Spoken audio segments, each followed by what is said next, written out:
ना बन पाए तो कुत्तों को भोजन बना देना। तुम तो इतना भी नहीं लिख सकते हो कि मेरी तेरहवीं मत करना। हाँ, एक सज्जन तो अपने जीवित में ही 13वीं करवा गए।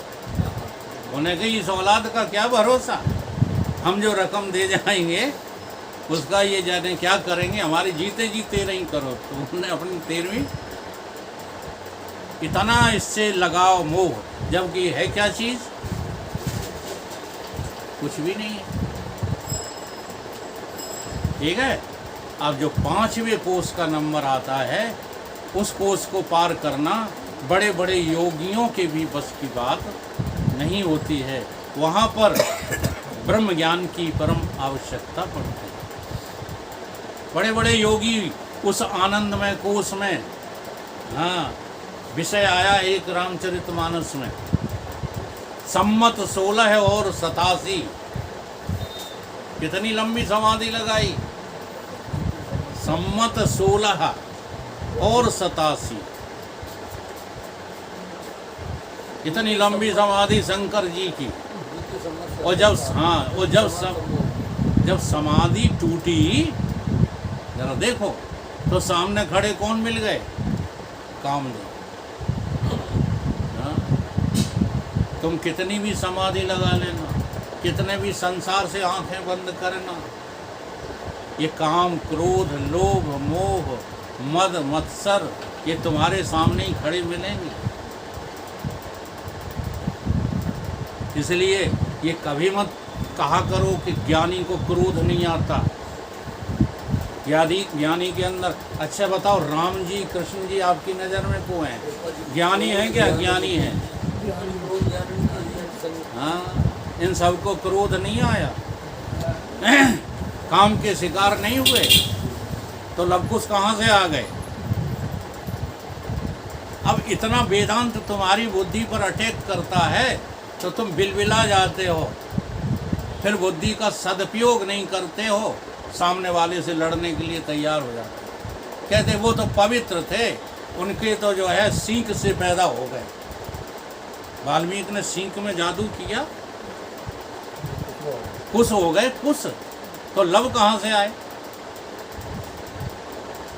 बड़ी विडंबना है। सच्चाई को समझे बिना तुमने भगवान को भी बदनाम कर दिया। अरे भगवान में और हम में कोई भेद नहीं, कोई भेद नहीं है, लेकिन इतना बड़ा भेद तुमने डाल दिया है अपने भोगों के कारण से, अपनी वासनाओं के कारण से। इसलिए कोई भजन नहीं काम आएगा, एक ही भजन करो। अगर त्याग सकते हो तो अपनी वासनाओं को, अपनी कामनाओं को खत्म करो। भगवान से यही प्रश्न अर्जुन ने पूछ दिया। अर्जुन कहता है कि प्रभु क्या करें कि हमारी बुद्धि आप में स्थिर हो जाए। तो उन्होंने जवाब में यही कहा था कि अर्जुन, जिस पुरुष के मन में सारी कामनाओं का, वासनाओं का नाश हो जाता है, हाँ, वो खुद नाश नहीं हो जाता। नहीं तुम कुआं में कूद कर भगवान को पाना चाहो, औरैया में एक लड़के को किसी ने बरगला दिया, तुम अपनी जवान काट के बजरंगबली पर चढ़ा दो, बजरंगबली प्रकट हो जाएंगे। वो जो है बड़ी गहरी आस्था रखता था बजरंगबली से, उसने मंदिर में जाके अपनी जवान को काट के चढ़ा दिया। सच्ची घटना ही है। वहीं बिलबिला करके जो है, तड़प तड़प करके जो है उसने प्राण छोड़ दिए। बजरंगबली तो आए नहीं। तो हमारे धर्मशास्त्र इतना गुमराह नहीं करते, लेकिन हम उनको छूते तक नहीं। भगवान गीता में समझा रहे हैं कि भगवान से मिलने का रास्ता ये है, और तुम अलग से अपनी जो है प्रथाएं बनाते फिरते रहे। भगवान की नहीं मानोगे, तुम्हें मिल गए होंगे भगवान।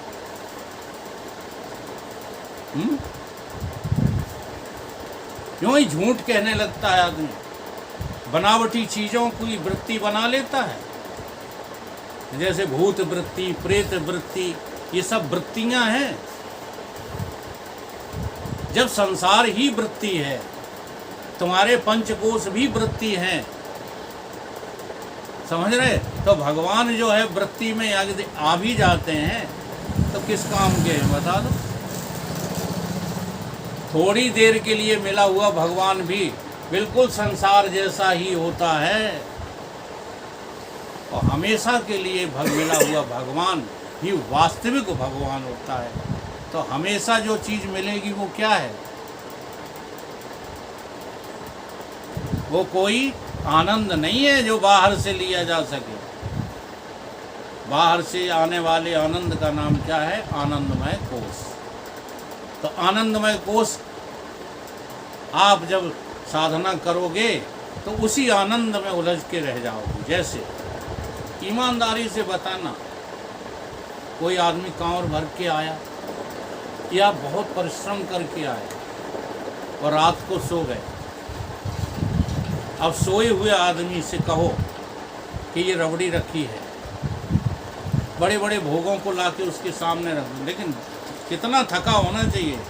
मैंने दृष्टांत उदाहरण इसीलिए कांवर का लिया है। कांवर से लौटे हुए व्यक्ति को इतना थका हो और सो जाए, फिर उसके सामने तुम भोगों का अंबार लगा देना, वो कहेगा यार सोने मुझे कुछ नहीं चाहिए। सही बात है कि नहीं? तो नींद इतनी प्रिय है हमें कि नहीं है? नींद इतनी प्रिय है। बोलो। तो बड़ी नींद का नाम ही तो मौत है, फिर मौत से क्यों डरते? प्रिय नहीं है नींद।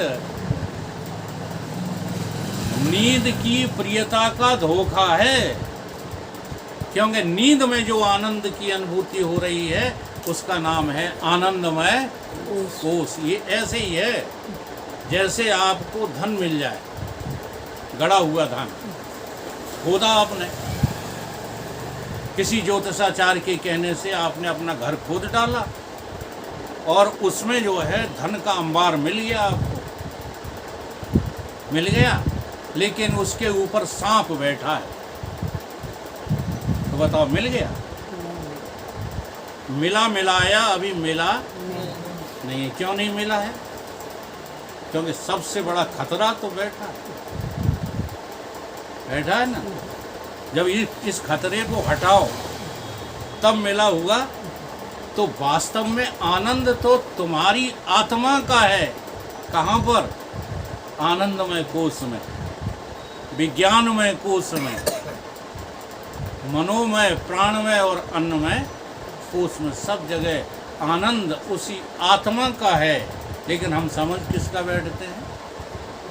इन कोशों का आनंद हम समझ बैठते हैं। तो ये कोशों का आनंद नहीं है।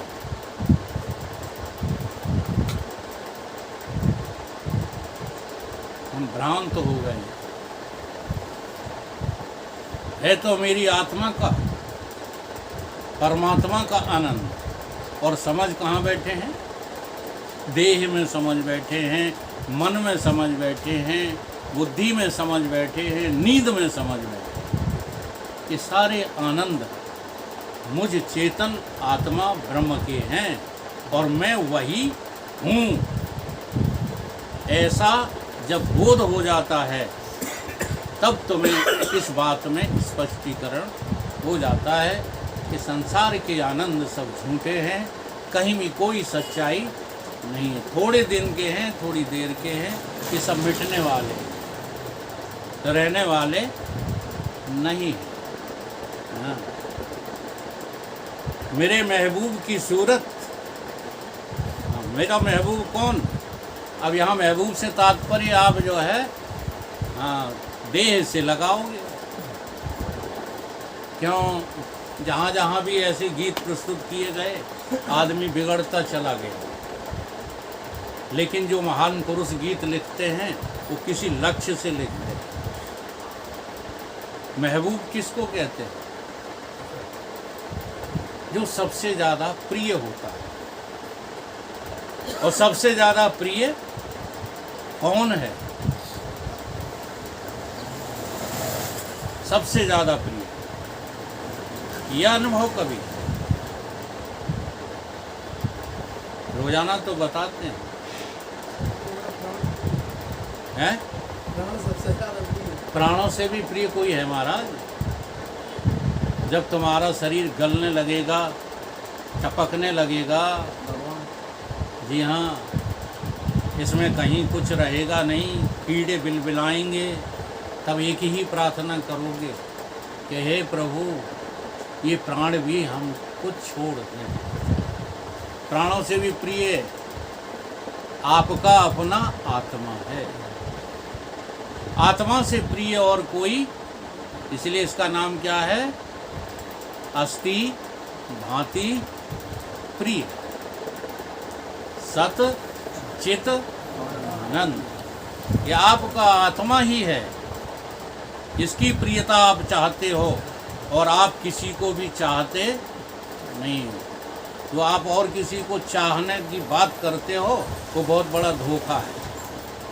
जैसे रुपया कमाने वाला रुपया चाहता है, तो हम आपसे ये पूछते हैं कि जब उसको कैंसर हो जाए या अन्य कोई जो है बीमारी लग जाए, तो उस रुपये को फेंक देता है कि चपेटे रहता है? बता दो, ईमानदारी से बात करो। तो रुपया कहाँ प्रिय हुआ? रुपयों से तो देह ज़्यादा प्रिय है, और देह से इंद्रियां ज़्यादा प्रिय हैं। जैसे आपको सजा दी जाए कि आपकी आंख निकाल ली जाए, तो तुम निवेदन करोगे राष्ट्रपति से कि आंखें ना निकाली जाए महाराज, हमारी देह में कोड़े मार लिए जाएं, जितने मारना चाहो। तो देह आपकी है, इंद्रियां आपकी हैं, देह किसकी है? तो देह से ज़्यादा इंद्रिय प्रिय हैं, और इंद्रियों से ज़्यादा प्राण प्रिय है। इंद्रियां भले निकाल लो, केवल मेरी जान तो बख्श दो। ये तो मैंने घटना अपनी आंखों से देखी है। हाँ, डकैत ने अपने दुश्मन को पकड़ लिया, उसने कहा मारो मत मुझे, हमने जो है उनकी बाह काटी थी, तुम हमारी दोनों बाहें काट दो, हम तैयार हैं, लेकिन जान बख्श दो। तो क्या प्रिय है? इंद्रियों से प्राण ज़्यादा प्रिय है। और ये आखिरी बात मैंने बताई दी, प्राणों से भी प्रिय आत्मा है। आत्मा से प्रिय और संसार में कुछ भी है नहीं। इसलिए किसकी संगत करो? आत्मा की। और आत्मा ही सत है, आत्मा ही चित है, आत्मा ही आनंद है। इसलिए सत्संग करो, सत्संग। सिवाय सत्संग के और दुनिया में तुम्हें बचाने वाला कोई दूसरा है ही। ये मेरा स्वरूप है, मेरे महबूब की सूरत खुदा से मिलती जुलती है। मोहब्बत की मोहब्बत है, इबादत की इबादत है। मैं जैसा हूँ वैसा मैं खुद अपने को देख पाऊँगा, लेकिन सहायता किसकी लेना पड़ेगी? वेद शास्त्र और सतगुरु, बाकी कोई नहीं देख सकता। आपको कोई देख नहीं पाएगा। अच्छा, आप जो है मेरे को देख रहे हो, बताओ मुझे देख पाओगे? जब तक आप अपने को नहीं देख पाओगे, मुझे देख ही नहीं पाओगे। तो बचपन में खेलते रहते थे ना, उन्होंने कहा मुझे छुओ, तो हाथ छुआ, तो कहते ये मुझे कहाँ छुआ, ये तो मेरा हाथ छुआ। सिर पे हाथ रख दिया, मुझे कहाँ छुआ, ये तो मेरी खोपड़ी छुई। ऐसे ही भीतर भी तमाम अंग प्रत्यंग भरे हुए हैं, तुम सबसे पीछे रहते हो। तुम्हारा किन्हीं अंगों से कोई संबंध नहीं है। असंगो अहम पुरुषः, मैं जैसा हूँ वैसा ही हूँ। कोई कुछ देखा, कोई कुछ देखा। दोहराएंगे दोहराएंगे। मैं जैसा हूँ वैसा ही हूँ, जैसा हूँ वैसा ही हूँ। कोई कुछ देखा कोई कुछ देखा, कोई कुछ देखा कोई कुछ देखा, जो जैसा है वैसा ही है। जो जैसा है वैसा ही है। कोई कुछ देखा कोई कुछ देखा, कोई कुछ देखा कोई कुछ देखा, हूँ कौन कहाँ मैं हूँ कैसा, कौन कहाँ मैं कैसा, तसरीह नहीं तकरीह नहीं, तस्वीर नहीं तकदीर नहीं, रह गए मुसब्बर सब हैरान। रह गए मुसब्बर सब हैरान। कोई कुछ देखा कोई कुछ देखा, कोई कुछ देखा कोई कुछ मुसब्बर का अर्थ होता है धर्मशास्त्र। धर्मशास्त्र भी कह के हाँ, सारद शेष महेश विद आगम निगम पुराण, नेत नेत कही जास गुण करे निरंतर। गान। कोई कुछ देखा कोई कुछ देखा, कोई कुछ देखा कोई कुछ देखा, मैं जैसा हूँ वैसा ही हूँ। मैं जैसा हूँ वैसा ही हूँ। कोई कुछ देखा कोई कुछ देखा, कोई कुछ देखा कोई कुछ देखा, अंसे नकाब पोशीदा हूँ। देखा को सीधा हूँ। दीदार चश्म पे चीदा हूँ। दीदार दर्शन में सीधा हूँ। क्या कहा जा रहा है? मैं परमात्मा का ही अंश हूँ, मैं देह का अंश नहीं हूँ, मैं संसार का अंश नहीं हूँ। अब याद कर लेते हो, रट लेते हो, ईश्वर अंश, फिर क्या जगत के लाए का मुंड पटक रहे हो। जैसे सागर की बूंद पानी की किसका अंश है? जल का ही तो है, तो जाएगी कहाँ बूंद? उसका स्वभाव क्या है? ऐसे ही जीव जो है, मैं, जीव माने मेरी मैं, किसका अंश है? संसार का कि ईश्वर का? तो फिर किधर जाना चाहते हो? फिर लगे कहाँ हो? यही तो बड़ा।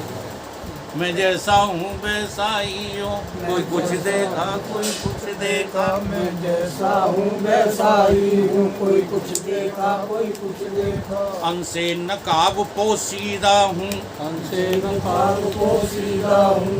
दीदारे चश्म पेचीदा हूँ। दीदार दर्शन में सीधा हूँ। देखने में नहीं आता हूँ। बहुत सरल विषय है, बड़ा कठिन है। जो देखने में आता है वो मैं नहीं हूँ, वो मेरा नहीं है। जो जो देखने में आए, देखो इन इंद्रियों से बाहर संसार दिख रहा है, वहाँ संसार में मैं और मेरा है ही नहीं कोई। अब शरीर को तुम मैं कहते हो तो ये भी दिखता है, तुम्हें तुम्हारा शरीर दिखता है कि नहीं? तो तुम कौन हो? देखने वाले कि दिखने वाले? तुम्हारा मन तुम्हें दिखता है कि नहीं? मन को देख लेते हो कि नहीं? मन को नहीं देख पाते। आज मन गांजा में है, खूब देख लेते हो, तलब लग रही है। किसको लग रही है तलब? तलब इसको नहीं लगती, तलब लगती तुम्हारे मन को। तो मन के क्रियाकलापों को देख रहे हो कि नहीं? तो मन भी दिखता है, बुद्धि भी दिखती है। अपने बुद्धि के कारनामे तुम देख लेते हो कि नहीं देख लेते? हाँ, ऐसा हमने बेवकूफ़ बनाया। वकील लोग जो है बहुत उल्लू बनाते हैं औरों को, फिर कहते हैं देखो हमने कमाल कर दिया। तो अपनी बुद्धि को देख लिया कि नहीं? तो बुद्धि भी तुम नहीं हो। जो दिखे सो सकल विनाशी, और जो देखे सो है अविनाशी। अब तुम देखते हो, दिखते नहीं। कदापि तुम अपने को नहीं देख सकते। तुम देख सकते हो दूसरों को, और दूसरों को देख देख करके उनके नासीपने को स्वीकार कर लो। फिर जो बचोगे वो तुम ही होगे, कोई और होगा? बोलो। दीदार चश्म पेचीदा हूँ। दीदार चश्म पे सीधा हूँ। अंसे नकाब पोशीदा हूँ। से न पाप पोशीदा हूँ, दीदार चश्म पेचीदा हूँ। लग गए जुआ पर चुप ताले, कोई कुछ देखा कोई कुछ देखा। लग गए जुबान पर ताले, कोई कुछ देखा कोई कुछ देखा। मैं जैसा हूँ वैसा ही हूँ, कोई कुछ देखा कोई कुछ देखा। मैं जैसा हूँ वैसा ही हूँ, कोई कुछ देखा कोई कुछ देखा। अब देखो, सारी दुनिया का मैं हूँ फिर भी। अच्छा, मैं सारी दुनिया का है कि नहीं है? जब आपसे मैं पूछूं कि आप कहाँ से आए हो अभिलाष, तो क्या कहोगे जवाब में? मैं कहोगे कि तू कहोगे? हर आदमी का अपना आपा क्या है? मैं है कि नहीं है? और सारी दुनिया के पास अपना मैं है कि नहीं? बोलो। सारी दुनिया का मैं हूँ फिर भी दुनिया तलाश में फिरती है। सारी दुनिया का मैं हूँ फिर भी दुनिया तलाश में फिरती है। ये अजब तमाशा कुदरत का, कोई कुछ देखा कोई कुछ देखा। ये अजब तमाशा कुदरत का, कोई कुछ देखा कोई कुछ देखा। मैं जैसा हूँ वैसा ही हूँ, कोई कुछ देखा कोई कुछ देखा। मैं जैसा हूँ वैसा ही हूँ, कोई कुछ देखा कोई कुछ देखा। ये अजब अनोखी तस्वीरें, ये अजब अनोखी तस्वीरें। अच्छा देखो कैसी अजब अनोखी है। कितनी तस्वीरें बैठी हुई हैं, इनकी किसी के चेहरे मिलते नहीं हैं। यही इसका अनोखापन है। मिल रही है काऊ की सूरत, सगे भाइयों तक की नहीं मिलती। ये अजब अनोखी तस्वीरें वो खिंच रही तसव्वुर में हरदम।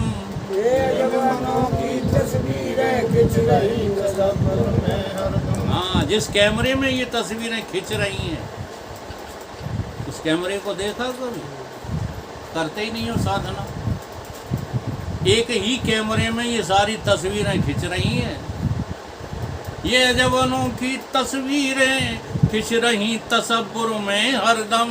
ये अजब अनोखी तस्वीरें खिंच रही तसव्वुर में हरदम। तस्वीर तसव्वुर दोनों को, कोई कुछ देखा कोई कुछ देखा। तस्वीर तसव्वुर दोनों को, कोई कुछ देखा कोई कुछ देखा। मैं जैसा हूँ वैसा ही हूँ, कोई कुछ देखा कोई कुछ देखा। मैं जैसा हूँ वैसा ही हूँ, कोई कुछ देखा कोई कुछ देखा।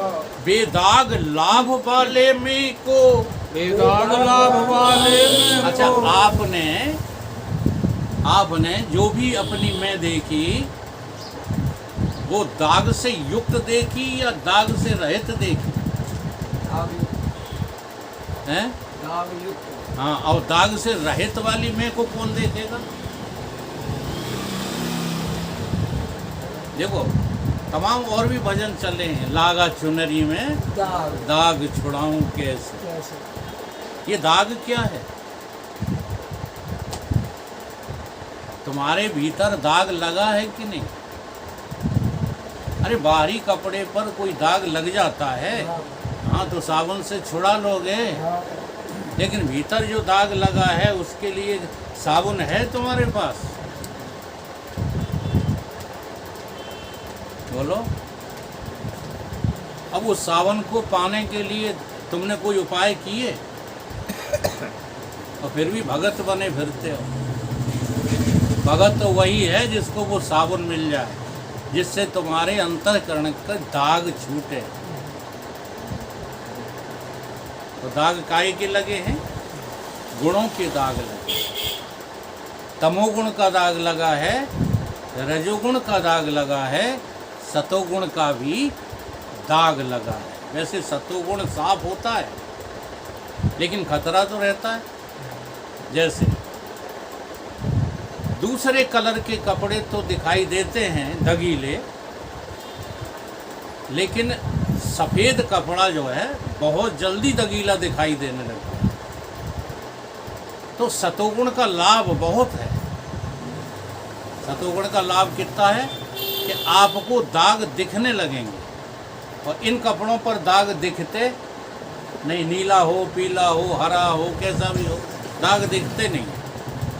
इसलिए हमारा जो अंतःकरण है वो रजोगुण तमोगुण से भरा पड़ा है, इसलिए उनको दाग हम समझते ही नहीं। जब अंतःकरण शुद्ध करोगे तो शुद्ध सतोगुण में जब आप आएंगे तो एक छोटा सा भी दाग दिख जाए। जी हाँ, छोटी छोटी अपनी गलतियाँ महसूस होने लगते हैं। और हम तो बार बार यही जो है बात कहेंगे सबसे हाथ जोड़ कर कि दूसरों के दोष देखना बंद कर दो। पड़ोसी की बड़ी बुराई करते हो, हाँ, और तो और जिससे शिक्षा लेते हो ना, उसमें भी तुम्हें दोष दिखाई दे जाते, नहीं दिखाई दे जाते। एक प्रमाण तो अभी अभी घटना घटी जगदीश की और भानु की दुकान के सामने। इस शख्स ने जिंदगी भर हम ही से सीखा और हमारे ही विषय में कह रहा था तेल लगाओ जाके उनके लिए। इससे गंदा आदमी और कोई हो सकता है बताओ? देख लें भगवान कभी क्या ना? हमें देख लिया, अपने को नहीं देख पाया। यही तो मैं निवेदन कर रहा हूँ। पर दोष दर्शन छोड़ो और निज दोष दर्शन करना शुरू कर दो, भगवान तुम्हारे साथ आ जाएगा, गारंटी है। लेकिन होता क्या है, दूसरों के दोष तो हमको तमाड़ी से दिखाई देते हैं, और अपना दोष जो है बिल्कुल तमाड़ी वाला भी सरसों जैसा भी नहीं लगता। मंगल सिंह सुमन ने लिखी है, और की खुद देखती बेला टकटकी लोग बांध लेते हैं, हाँ जी, पर अपनी कसर देखते समय बेतराए आंख मूंद लेते। बिल्कुल सही बात है। तो निज दोष दर्शन करना साधना है और पर दोष दर्शन करना पाप है। इसलिए पापों से बचना चाहते हो तो दूसरों के दोष देखना बंद करो, फिर तुम्हारा अंतःकरण कैसा हो जाएगा? बेदाग हो जाएगा। बेदाग लाभ वाले में को बेदिल हो कर जिसने देखा। दाग लाभ वाले में को बेदिल होकर जिसने देखा। आप बिना दिल के भी हैं, कभी महसूस तो करो। आप दिल से सहित भी हैं। वो दिल नहीं जो धड़कता है, वो तो मेडिकल साइंस वाला दिल है। हम अंतःकरण की बात कर रहे हैं, मन बुद्धि चित्त अहंकार की बात कर रहे हैं। मनोमय कोष, विज्ञानमय कोष और आनंदमय कोष की बात कर रहे हैं। आप कभी देखा तो करो, अपने अंतःकरण में झांक करके देखो, दोष ही दोष निकलेंगे। उन दोषों को हटाने की साधना का नाम सत्संग है। उन दोषों को बढ़ाने का नाम, अभी 1 घंटा सत्संग कर लिया, इसके बाद दूसरों की बुराई चालू कर दो। ये ऐसे हैं, वो वैसे हैं, भला नहीं। अच्छा, जो दूसरे में तुम्हें अवगुण दिख रहा है वो तुम्हारे में नहीं है, हैं? जैसे उदाहरण के लिए मैं ऐसी बातें करता हूँ, वरना मुझे कोई दिलचस्पी नहीं है। सुंदर बहू, सुंदर लड़की सबको सुंदर लगती है कि किसी को असुंदर भी लगती है? बताओ। जैसे बहू देखने गए 5 लोग, अब वो सुंदर थी, अब सबको सुंदर लगी। 5 लोगों को लगी कि एक आध को कम लगी। हाँ, अब उसमें जो साधक होगा वो उसमें विशेषताएं पैदा करेगा। जैसे शिवाजी ने जब औरंगजेब की कन्या को गिरफ्तार कर लिया तो देखते रह गए, टकटकी लगाए। और शिवाजी जैसा जो है पवित्र चरित्र का इंसान होना उस काल में मुश्किल था। तो लोगों ने कहा, महाराज ये क्या कर रहे हो, चरित्र में क्यों दाग लगा रहे हो? कहा, काहे का था, कैसा था? तो कि देख के ही रह गए आप तो उसको। तो जानते उन्होंने क्या कहा था कि मैं उसकी कला देख रहा हूँ कि काश इतनी सुंदर मेरी माँ होती तो मैं कितना सुंदर पैदा होता। ठीक है, तो ये बुद्धिमानी, ये अक्लमंदी तो लड़ाओ, लेकिन सुंदरता दिखेगी सबको। नहीं दिखेगी, कुरूपता दिखेगी सबको। ऐसे ही हमारा अंतःकरण जो है दगीला है तो दिख जाएगा, और साफ है तो दिख जाएगा, साफ है तो भी दिख जाएगा। बेदाग लाभ वाले में को, दाग लाभ वाले में को, बेदिल होकर जिसने देखा, बेदिल होकर जिसने देखा, हो गया मुक्त जंजालों से, हो गया मुक्त जंजालों से। कोई कुछ देखा कोई कुछ देखा, कोई कुछ देखा कोई कुछ देखा, जो जैसा है वैसा ही है, जो जैसा है वैसा ही है। कोई कुछ देखा कोई कुछ देखा, कोई कुछ देखा कोई कुछ देखा, मैं जैसा हूँ वैसा ही हूँ, मैं जैसा हूँ वैसा ही हूँ। कोई कुछ देखा कोई कुछ देखा। कोई कुछ देखा कोई कुछ देखा। तो इस पद को बोलने का अर्थ केवल एक आशय है कि आपको दूसरे चाहे कुछ देखते रहें, ठीक है, आप अपने को निर्दोष बनाने की कोशिश में लग जाओ। इसी का नाम भजन है, इससे ऊंचा भजन और कहीं मिलेगा नहीं। अगर दूसरे आपको दोषी देखते हैं तो उनकी प्रशंसा और कर दो, हाँ बहुत बढ़िया, आपने कम से कम हमारे दोष बताए, तो हो सकता हमें नहीं देख पा रहे हो। बोलिए सतगुरुदेव।